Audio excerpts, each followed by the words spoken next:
Okay, YouTube. Hi. Or whatever, wherever you're watching this, but I filmed it, I put it on YouTube. It's probably on YouTube. And if the world survives more than a year, it's going to be a miracle. Anyways, because, post apocalyptic monsters and all that stuff. All coming, people. Mark my words. Earth is flat. We're all going to fall off the edge of it and fly into space. Anyway, I'm Taylor. It's August 17th, 2022. And this is the Cranky comic book review. I read a bunch of books this week. Some good, some bad, some were just bizarre. So let's get into it, and we're going to go from here. So this first book, number one, well, worst to best. So first is worst. But this is 20th Century Men number one. It's a pretty gorgeous book, actually. Morian did the art on this. Denise Camp did the writing. Some people are probably going to love this. It's a dense book about basically what if certain things were real. Like, what if there's really an Iron Man? What if there really was an enhanced, like Captain America type figure? And they were in different countries and that kind of stuff.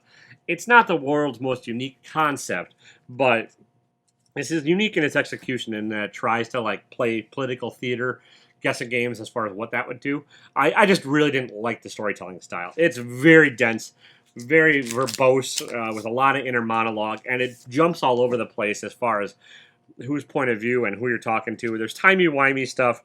There's, I don't know, it's just a lot of verbiage on each page. It may end up being brilliant. I may end up being wrong in this one, but I struggled to get through this. Not because I didn't understand it, but because I honestly just didn't give a shit. There was nothing in here that emotionally hooked me or grabbed me. And it just felt like a cold kind of thing. And it's not the art's fault. The art, I think, is pretty well done and pretty fantastic. It's just the writing style. And I just don't think I like Denise Camp's writing. I tried reading another one of theirs a couple weeks ago. I can't remember the name of it, but whatever. It just didn't do it for me either. That one, if I can remember the name of it, I'll put a link, a title splash thing across here. Maybe. We'll see. I probably don't forget. But yeah, this one just bugged me, and it just rubbed me the wrong way. Like, it's not necessarily a matter of quality. This could be a very well done book, and it probably actually is. Not to my taste. So it's at the bottom of the damn list. What do you do? That's why you're here, people. For my taste, my opinions, my stupid ass ideas. Like this one, stupid ass book. Frank Miller Presents number one, Ashcan edition. Ronin book two. I don't remember Ronin book one. I read some of it, I think, back in the day. And then there's Ancient Enemies by Dan DiDio. It's two-parter, and they're not like, this is a prelude to what's happening in a book, and this is color, and this is somebody else drawn on top of Frank Miller's overlays, where he just has some rambling crap in the background. Neither of which are very good. I don't care for Dan DiDio's writing. I do like the paper quality on here. It's nice newsprinty feel, which you don't get anymore. But yeah, I mean, it's just kind of a weak cover. Like, I don't know, nothing about this has really grabbed me. I won't be continuing this. I get Frank Miller Presents is going to be the big name in comics. Like, everyone's got their own publishing thing nowadays. I don't care. It's not, the stories didn't grab me. The art, especially in Ancient Enemies, no thank you. It was just not very well done. And the whoever did the actual finishing pencils and then inks on top of the Frank Miller layouts made it look like their best impression of Frank Miller, but it wasn't Frank. Don't give a shit. Moving on. All right. Speaking of books I just don't care about, and I tried. These next, well, hang on. Yeah, there's next couple are just weird to me. This is Trve, Kvlt. I think it's True Cult, but there's V's because it's clever. Number one by Scott Bryan Wilson and Liana Kangas. This is an IDW original. IDW is losing all their licensing, so they're throwing shit at the wall to see what sticks as far as creating their own stories go. They're entering that world like every other damn publisher. Yeah, this is a weird one. This is the weird-ass, weirdly antisocial protagonist decides to rob some things. That's as much of a spoiler I'm going to get in. I did not like the characterization of the main character. It didn't feel true to me at all for any kind of thing. It feels just weirdly off as far as the internal monologue goes, the style of the narration, and the main character. It's a fun enough idea, and I don't want to ruin the idea, but it's a fun enough one. But I just hated the execution. And then Liana Kangas, whose art I normally love, was just weirdly dull through all of this, and a little bit unclear in places. It's just nothing about this really grabbed me. It might end up getting better because there's a hook at the end that's like, oh, that's at least kind of interesting. But I don't know, everything about this just kind of bored me and struck me as off. And like I mean, it's just kind of plain and weird all at the same time without being interesting. So there's another book, a couple on the list that I thought was better done, but still had the same thing. So just you can fast forward when I get to like Heart Eyes, and it's going to be about the same review. But next, we have the best issue of this series thus far, and it probably should be on the higher on the list, but I'm fucking biased, people, and I was annoyed with this from the get-go. This is We Live, Age of the Palladians #4. This is the best issue of the Age of Palladians arc in this. It actually has some emotional resonance. It's fairly clear and easy to follow. The art is not up to the same par as it was in the first arc of We Live, but it's not bad. And like this actually is starting to like hit you a bit in the feels. It's just this low on list because this goddamn series has annoyed the shit out of me this long.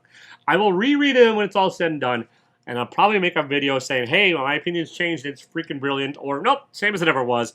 We'll see. I think we're about wrapping up this arc. I think there's one more to it if it follows the path of the first one. And I'm going to give it another chance when it's all said and done. But this issue is a solid issue of what has been a frustrating-ass miniseries thus far. And it probably should be higher on the list.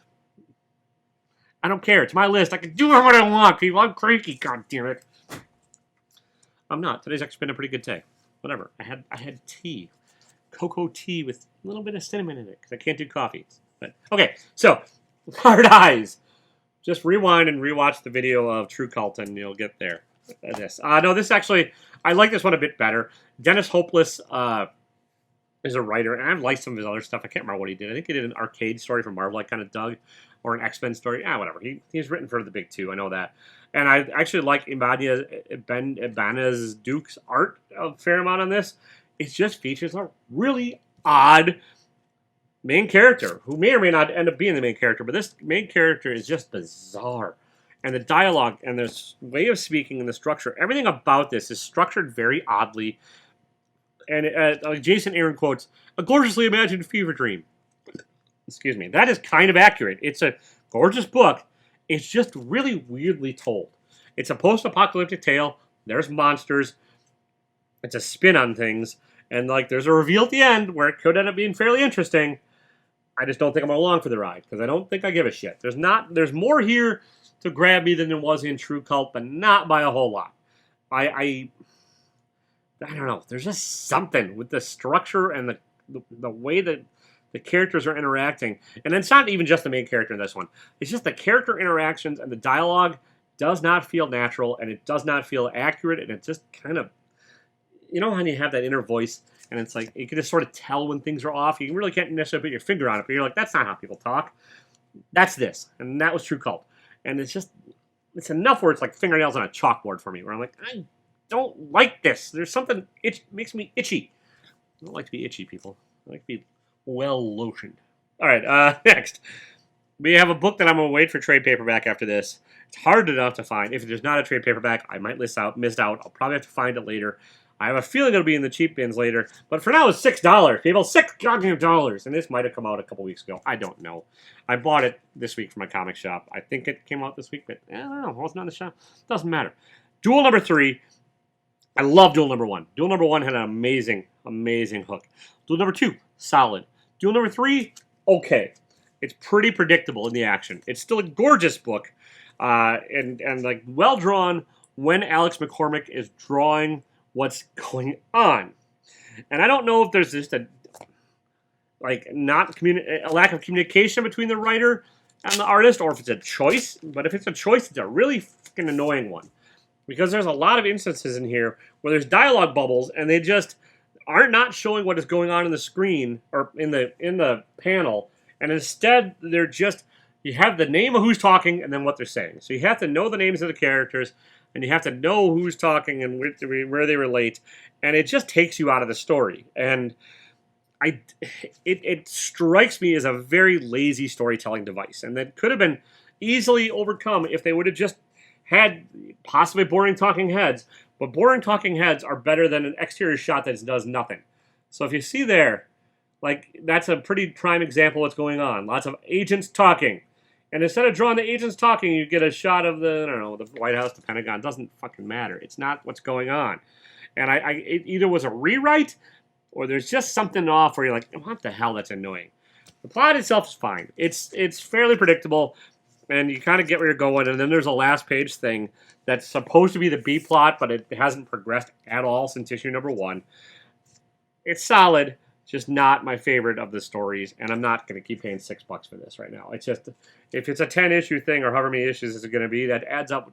The math just doesn't add up. It makes sense for me to wait for it to be collected or read it digitally because it's not a $6 book. It's an indie publisher, and I like supporting them. I understand writers and artists need to eat. Don't get me wrong. I like eating too. And it's Bliss on tap, and I'm sure they're probably not making a killing on here. I'm sure it's a low print run book. But it's $6, and not right now. All right, next. This one probably would have been higher on the list any other week, but this is a pretty solid week from here on out. So we have Firepower number 23. I've reviewed this every issue since it came out, and this is yet another good issue. This issue is very sparse on the dialogue. It is almost all one big action scene, and it's a gorgeous, chaotic action scene. Chris Samney draws a gorgeous scene. There are instances in here where I'm like, what in the hell's going on? And I had to go back and look, and that's not normally the case with him. So I'm going to go out on a limb and say, without reading his brain, that it was an intentional choice. Because it is pretty chaotic. And there are like these splash pages where you're like, I guess I get what's happening there. And so you have to kind of go back and think. I mean, you can breeze through this in almost no time. But I mean, because there's just not, other than like sound effects, there's not a lot of dialogue. And it's still a fantastic book. It's a fun romp. It's great. It's just, martial arts action at its finest. Wacky end of the world stuff. Cliffhanger ending. Everything you want in an action book is in here. Quick read. Like I said, I've said that like, 4 times in this one thing? It is. There's not a lot to it. But Firepower 23 is a fun one. Get it collected at this point. All right, next. We have The Life and Death of the Brave Captain Suave. Or Suave? Rico Suave? I think it's Captain Suave, because they make jokes in here about how it's like the shampoo. Do they still make Suave shampoo? I don't know. I should probably get some, because this is a hot mess right now, and I need to probably get some shampoo. I use dry shampoo, because I'm a hipster, and you spray that in when you're not shampooing on certain days. One of my friends recommended it. So, Kendall, it's all your damn fault. I don't think it's helping my hair at all. It's still a hot mess. Anyways, back to the review. Scout Comics. This is Don Quixote in superhero land instead of chasing dragons and windmills. There's still a windmill in here. There's still a Don Quixote-ness. It's a gorgeous book. Kelly Williams' art is fantastic. It is just a bit of a one-trick pony. You kind of get the sense of what's going to happen, and what you think is going to happen pretty much usually does happen. And so if you like Don Quixote and you've read it, I have not, so I'm just going on kind of like hearsay on it. I probably should actually read the original text before I criticize this. This is just sort of like a homeless man's version of Don Quixote, where he thinks he's a superhero. That's not a lot of spoilers. You can get that from the cover. I dug it. It might be a one shot. It might be a longer one. It's kind of unclear. It gets a little too jokey for my liking in certain places, especially at the ending. But it's a solid book, and it's really well drawn. So, Life and Death of Captain Suave, Rico, it doesn't matter. Number 1. So, written by Joseph Siraki. Not heard of them before. Probably should Google that too. I don't do research, people. I spent all afternoon reading, then I bang this out as quickly as possible. All right, next we have Triskele. I still don't know how to pronounce this, Felipe. I'm sorry. This is number 3 in this series. Another Scout Comics book. I've had Felipe Pan on my channel to talk about it before. I will leave a link in one of the corners to that interview if you want to hear him talk about his writing and stuff. He's a very interesting man, very nice gentleman, and we had a fun interview. And he admitted his interviews, or not admitted, and it's not like it's a great secret, but one of his influences is C.S. Lewis, and that really shines through in this issue. This is sort of where, this is issue number 3, and it's a gorgeous book. The their color palette is muted and kind of brown, which you'd think would end up being boring, but it's not. It is a fantastic looking book, And this is where the adventure really kind of begins. The sort of otherworldliness comes to the forefront in this issue. It still maintains its dreamlike state. A lot of that has to do with the art, and then kind of the use of the dialogue as well, and the setting. It's set in, pre-Arthuric times, or possibly post. It's a little unclear as to when it's set, and like that ambiguity adds to the dreamlike quality of it. I am really enjoying this. It might end up being a better trade weight for people at this point. It was a novel first, which I was unaware of. So if you've read the novel, let me know in the comments down below. I don't know if the novel's been translated to English or not. I'm not sure. So, I believe might have originally been written in Portuguese. So, but it's a solid one. If you're fans of C.S. Lewis or like the kind of young adult fantasy, you're probably gonna dig this.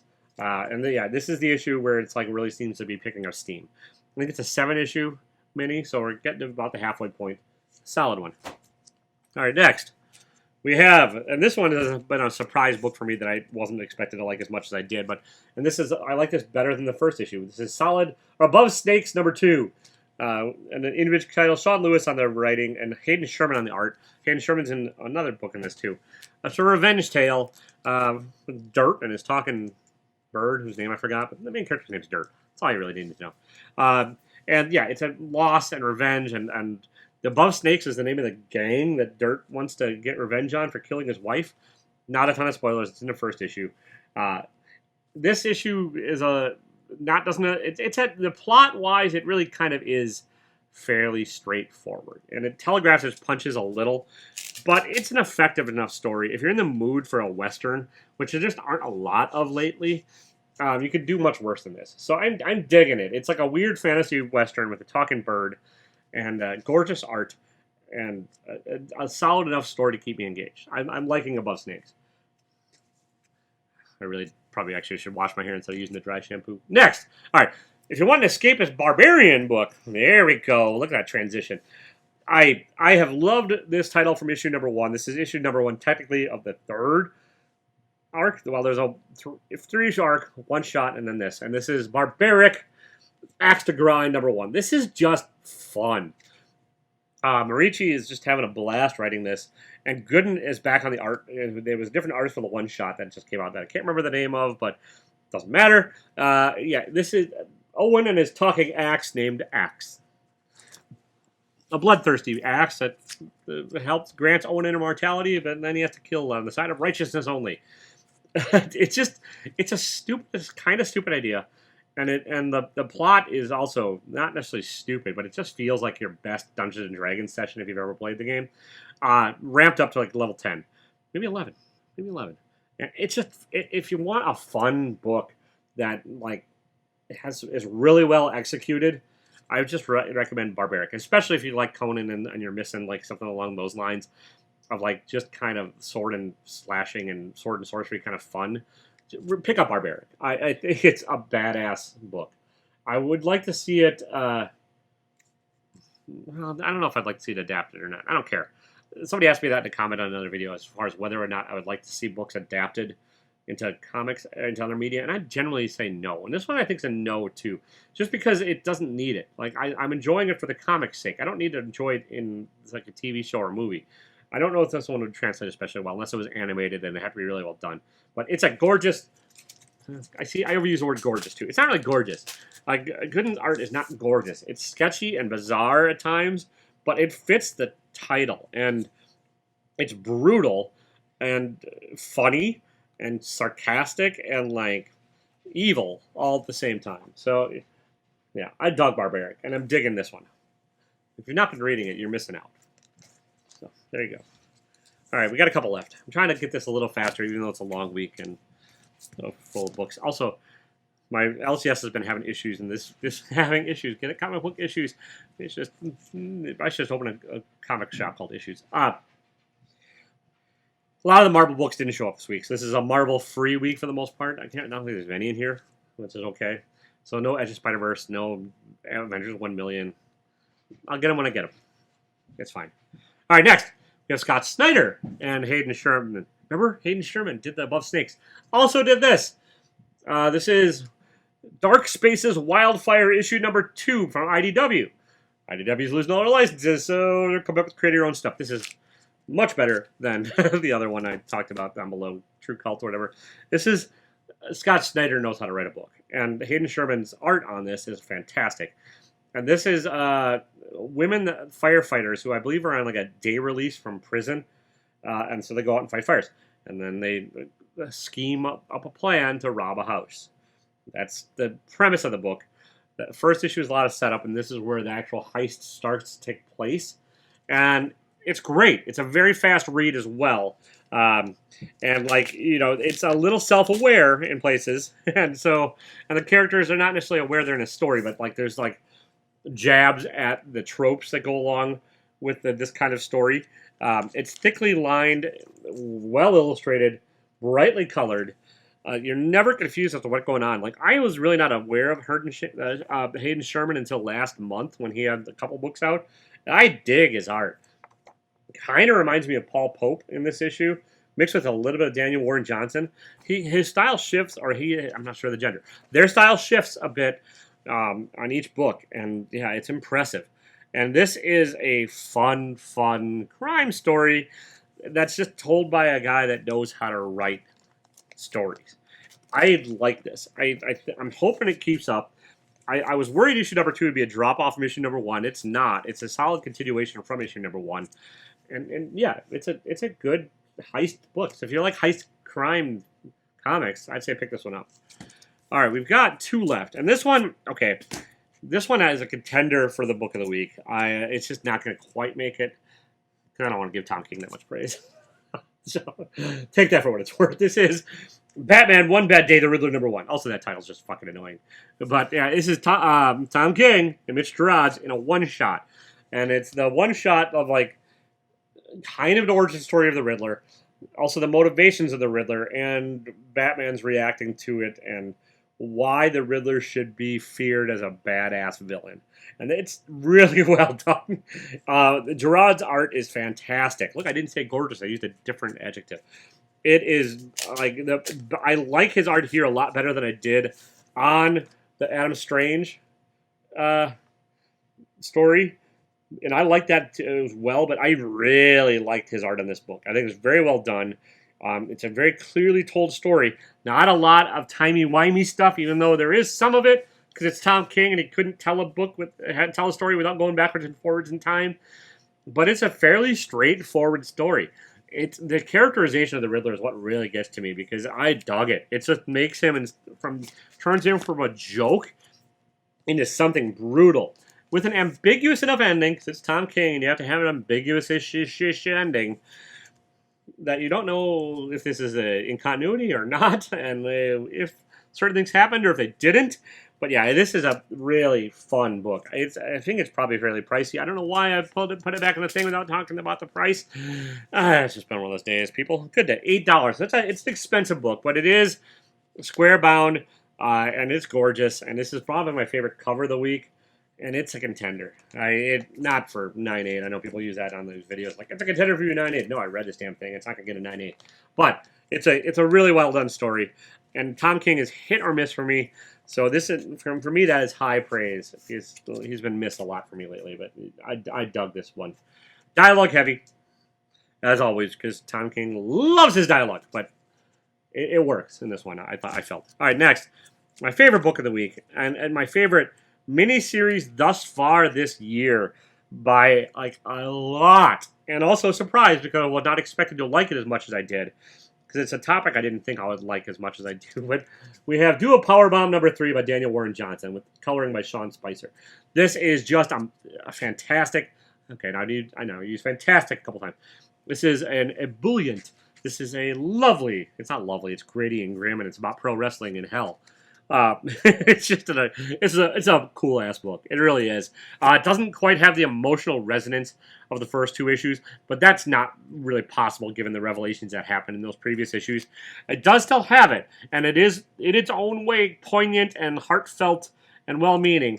But it's also an action-filled, fun romp with the Orangabang Gang. I think it's what they're called. It's Oranga Gang, maybe. I can't remember what it's called. It's ridiculous, and yeah, it's pro wrestling in another dimension with an 80s ass hot topic, want to be controlling all the action with life or death stakes, or death or life stakes, or whatever. High stake action. It's awesome. I don't remember how many issues this is either. It might be 5, it might be 7. Remember, things is hard, people. But I have been loving Do a Powerbomb. And if it sticks to landing, get it? Because it's pro wrestling and you have to stick to landing. If you read the first issue, it'll all make sense. This could be the best book of the year. And that's because right now I can't think of anything that's come close to it. I can't.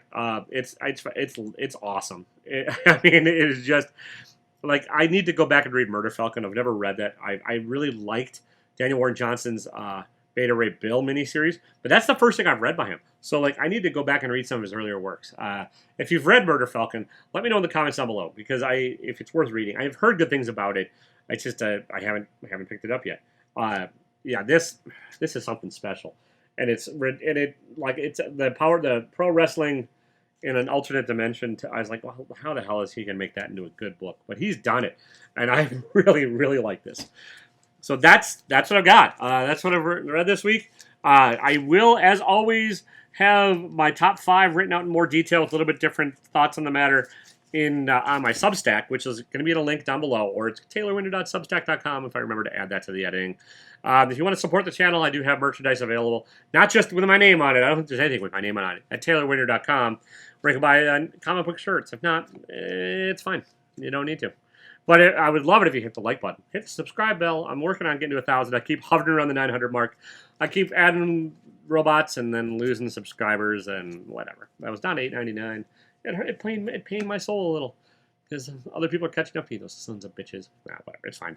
I don't need to get to 1K. I'm behind on the watch hours anyway. So if you want to, that's it. Rambling. I'm done. All right, I'm gonna get out of here. Don't be a dick. Even if you're a 20th century man, that's kind of weak, but I'm going with it. See ya.